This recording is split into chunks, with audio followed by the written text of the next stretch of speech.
শাকিব খানের নায়িকা হচ্ছেন হাওয়া সিনেমার অভিনয় শিল্পী নাফিজা তুলসী।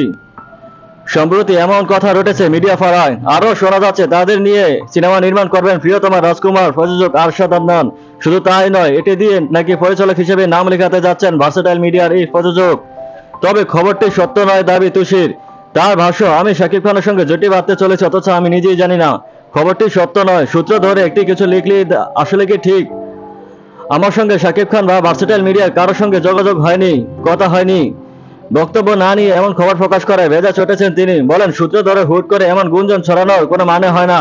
আমি কাজই আছি, তবে অন্য কিছু নিয়ে এমন গুঞ্জন না ছড়ালে খুশি হব। নতুন কাজের খবর আমি নিজেই জানাবো। নির্মাতা রেদওয়ান রনির আইসক্রিম সিনেমার মধ্যে দিয়ে বড় পর্দায় অভিষেক হয় অভিনেত্রী নাফিজা তুষির। এর মধ্যে তিনি নেটওয়ার্কের বাইরে ওই ফিল্মে কাজ করে প্রশংসিত হয়েছেন। তবে আলোচিত সিনেমা হাওয়ার সফলতা ক্যারিয়ারে অনেকটা এগিয়ে নিয়েছে তাকে। এই সিনেমায় গুলতি চরিত্রে অভিনয় করে দর্শকের মন জয় করেছেন তিনি।